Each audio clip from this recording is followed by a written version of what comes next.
Hello friends, welcome back to our channel. Today in part 6.7 of our ongoing series on mastering parallel programming in C#, we are diving deep into a crucial aspect of parallelism, the enumerable partitioner options enum. So before we get started, just a quick reminder to subscribe my channel, hit the red button and don't forget to click on the little bell icon. That way you'll be notified every time I upload a new video. Okay, without any further delay, let's get started. Parallel programming using PFX, that is Parallel Framework Extension Libraries in C#. If you have been following along with my previous videos in this series, you might recognize this diagram. In our previous videos, we have covered PLINQ, that is Parallel Link Queue, Parallel Class and Task Parallelism. Currently, we are learning concurrent collections. .NET Thread-Safe Concurrent Collections. In our study of concurrent collection, we covered several key concepts and interfaces. We delve into the iProducer Consumer Collection T interface and its implemented classes such as concurrent queue, concurrent stack, and concurrent bag. Additionally, we explored concurrent dictionary, T-key, T-value, audible partitioner, partitioner, and blocking collections. Today, our focus shifted to the enums, enumerable partitioner options, which is the last topic of this .NET Thread-Safe Concurrent Collections.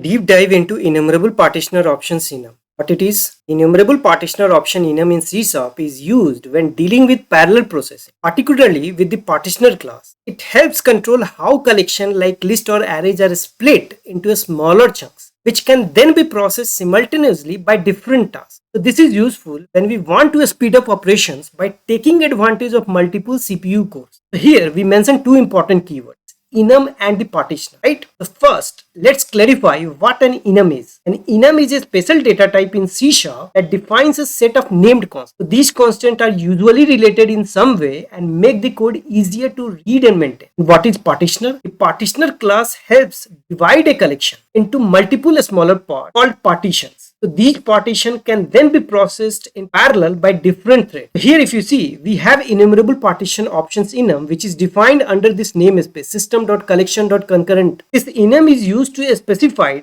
how these partitions should be created when processing a collection in parallel. It has two main options. Option number 1, none equal to 0, which is the default one. So when this option is selected, no special behavior should be applied. The collection is divided into partition, but no extra optimizations are made. Now, second option, no buffering is equal to 1. When we are going to use this, the partitioner doesn't pre-buffer, that is, doesn't prepare items in the collection before handing them off to the processing task. So this can be useful when you are working with a very large collection or when memory is limited, as it reduces memory usage. However, it might slow down processing since items are processed one by one without prefetching. Okay, so now question arises how to use each option, and that's what I have given code a snippet how we are going to use none option and no buffering option. So we need to use this option into this create method of the partitioner class. That's what I have written this statement, where partitioner is equal to Partitioner.Create.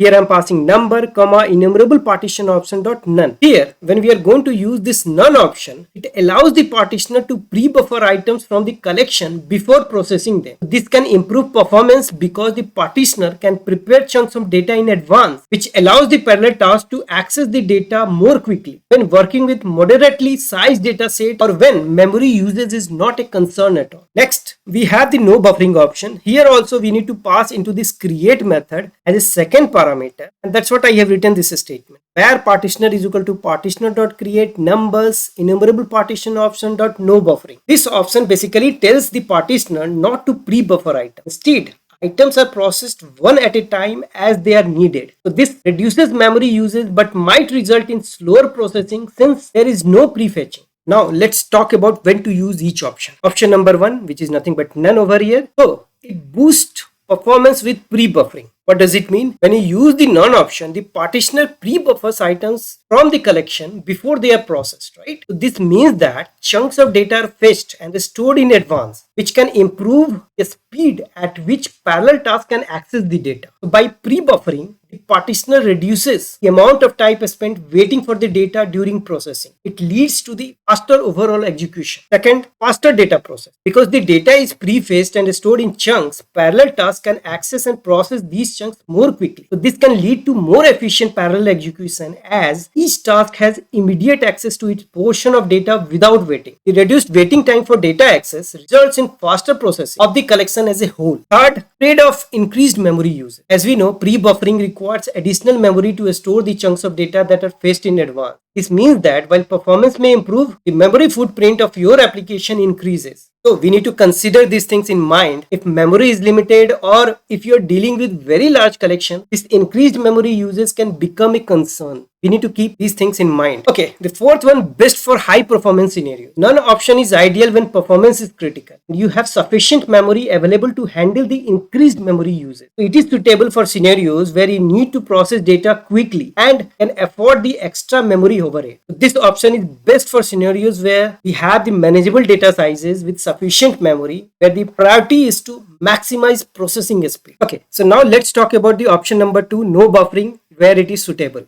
Right? So number 1, minimize memory uses. The no buffering option minimizes memory uses by avoiding the prefetching and storing of data chunks. Instead, what it does, data is processed one item at a time or in a smaller increments, which prevents additional memory overhead from storing large chunks of data. This approach conserves memory because it doesn't require extra space to buffer or hold data chunks in advance. Second, optimal for the large data set. So when we are going to deal with very large data set, pre-buffering can lead to excessive memory consumption. The no buffering option is particularly useful for large data set because it avoids the need to store the large amounts of data in memory simultaneously. It allows us to handle large collection efficiently without running into memory limitation. Number 3, processing at a steady state. What does it mean? With no buffering, data is processed incrementally. While this means you won't have the performance benefits of pre-buffering, it ensures a steady and consistent pace of processing, as each item or a small batch is handled as it becomes available.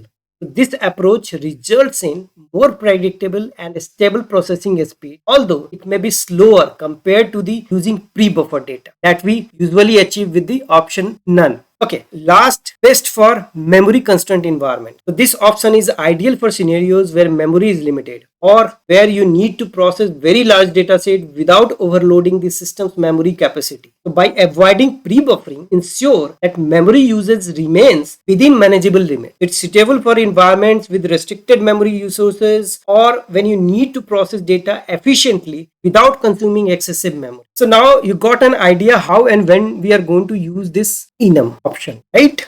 Okay, so let's switch to the Visual Studio and see all these things in action. Okay, so here we are on Visual Studio. Here we are going to see the demo of difference between the none and no buffering options. For this, we are going to process a large collection of numbers. We will compare how each option affects performance and memory usage. To show the demo, what I have done, I have created one console application named EnumerablePartitionerOptions Demo that has program.cs file. Program.cs file, first of all, I have added necessary names like using system.collection.concurrent, using system.diagnostic. Then there is a class named program that has main method with an entry point of this application. Here, first of all, I am just printing this statement into console window. What I am printing? Enumerable partitioner option enum demo. Then what I am doing? I am just defining a large collection of numbers. What I have written, where numbers is equal to enumerable.range 1 to 1 million.to list. So this large data set I am going to use to test the performance of the partitioner option, right? For that purpose only I have defined this large collection of numbers. Then what I am doing, I am just printing this statement into console window. Processing with enumerable options.none. Basically, I am just going to show how it is going to affect the performance and the memory uses with the help of this option, enumerable partitioner option.none. Here I have called this method measure performance and memory. So this method is responsible to measure the performance and the memory. Here I have passed this action delegate. In action delegate, what I have written, where partitioner none is equal to Partitioner.Create numbers, enumerable partitioner option.none. So this statement creates a partitioner that pre-buffers the data. This means the chunk of data are prepared in advance to improve parallel processing performance. And then what I am doing, I am just using this Parallel.ForEach loop where I have written partitioner none,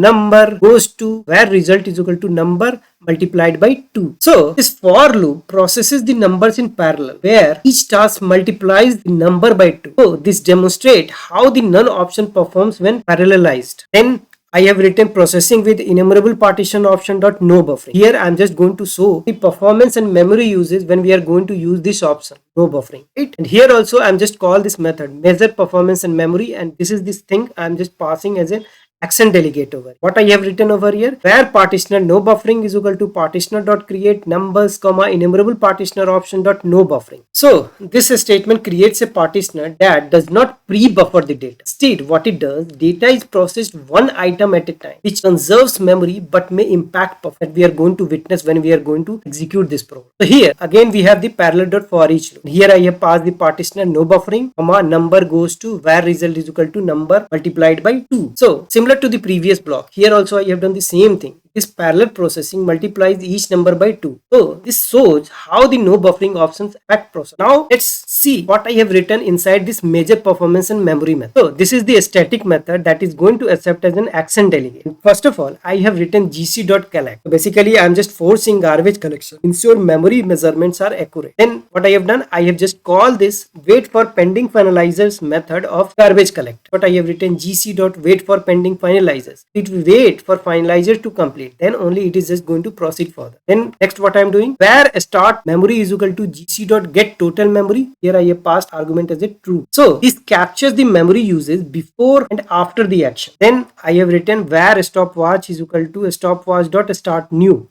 So it starts a timer to measure how long the processing takes. Then I have called this action delegate that is going to get perform task, which is written under this action delegate, right? And then finally I have used this stopwatch.stop method. So this method ends the timer, and the stopwatch.elapsed milliseconds provide the elapsed times in the millisecond that we are using over here, right? So end memory, how we are going to get this end memory, gc.get total memory true. Here I have got this start memory, and here I have received this end memory. Then what I am doing, time taken, I am just going to derive it. So I have already have this stopwatch that is having a elapsed millisecond properties over, which we will be taking how much time it took. I am just printing time taken stopwatch.elapsed millisecond that I'm going to print into this first state. Second statement, how much memory has been used in order to process this activity, right? Memory used, end memory minus start memory, and we are just calculating in terms of bytes, right? That we are printing into this console window. So that's how this program is structured. We go and execute this program and show this output to you. Okay, so output got appear into this console window. You see, enumerable partitioner options enum demo got printed. Processing with enumerable partition option dot none. Time taken 136 millisecond. Memory used 7712 bytes. And if you see this enumerable partition option dot no buffering, how much time it took? 148 milliseconds. Memory used 04 bytes. So enumerable partitioner option dot none, when we are going to opt, takes less time compared to no buffering. However, it uses more memory compared to no buffering, right? That's what memory use 7712 bytes, and here with no buffering option we are just using this memory 104 bytes. So from these examples I wanted to show you how to use different enumerable partition options to process a large data set in parallel and measure the impact of performance and memory use. That's what we have witnessed. Okay, so that brings me to end up my session today. To sum up, in this video we learned what an enumerable partitioner options enum in C# is and how and when to use which option. We witnessed that none option likely results in faster processing due to pre-buffering but uses more memory, whereas no buffering options likely uses less memory but may process data more slowly due to not pre-buffering. So by measuring both time and memory uses, we got insights into the trade-offs associated with each option, and you are now equipped with this knowledge that you can implement in your coming project or in your present project. That's all for this video, guys. If you like this video, hit the like button, share it with your friends and colleagues, subscribe to my channel if you haven't done already.